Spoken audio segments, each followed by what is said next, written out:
Welcome to day 170 of 66 and 26. Today we're reading 5 chapters of 1 Kings in the Old Testament, and these are chapters that represent a significant shift, a change in the history of Israel. Up to this point, Israel has been one united kingdom. Under Saul and David and Solomon as kings of Israel, Israel was all 12 tribes, one nation. And now we see, starting with chapter 12 of 1 Kings, a division, a split in that nation to be now 2 kingdoms, Israel in the north and Judah in the south. Israel will be led initially by a man named Jeroboam, and in the south, the son of Solomon, Rehoboam. Jeroboam and Rehoboam. And we'll see that in these chapters today, the division that occurs between the 2 nations. 10 tribes of Israel join up with Jeroboam and Israel, and 2 tribes, Judah and Benjamin, join up with Rehoboam in the south, and they are known as Judah for centuries to follow. One of the things that is important to see here also is the sin of the kings, especially Jeroboam in the north in Israel.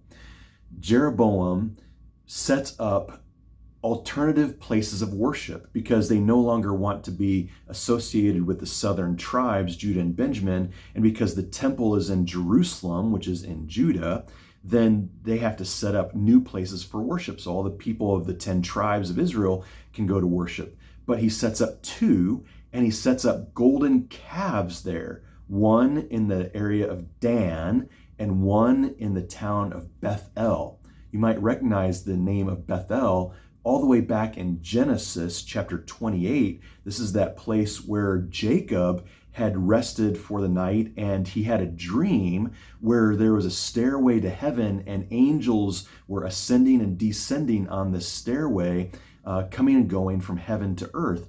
And Jacob said, "This is the house of the Lord," right? This is the gate of heaven. And Bethel literally means the house of God. And it's that place where God comes to earth. That would be really great, but Jeroboam usurps that place, and he builds an altar with a golden calf, and it becomes a place of idol worship. Instead of worshiping the Lord God, Jeroboam leads the whole nation of Israel, those 10 tribes of Israel, into apostasy, into idolatry, and they begin worshiping not just a golden calf, but Asherah and Baal and other false gods, and that actually then becomes a repeated pattern in Israel. We hear all the kings that succeed Jeroboam, we're told that they led Israel into the sin of Jeroboam, which he led Israel in, and he caused all of Israel to commit this sin. We see that pattern over and over throughout 1 Kings. The other thing that we should note here in 1 Kings 12 to 15 or 12 to 16 is a pattern where you see back and forth. The writer of 1 and 2 Kings will describe the king of Israel first, so Jeroboam, and he described his whole kingdom and his kingship. And then we'll move on to another king in Judah to describe Rehoboam. But it's not exactly in chronological order, because he'll finish completely describing the reign of one king in the north, even though there may be a couple of kings that carry over in the south during that same period. And so sometimes you'll see a back and forth along the timeline, if you will, but fully describing each king.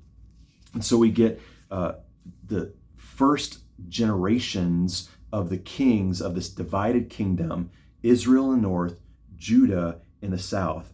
One final thing that we are introduced to a couple of new pieces of information in the history of Israel. One is that of the establishment of Samaria under King Omri in the north.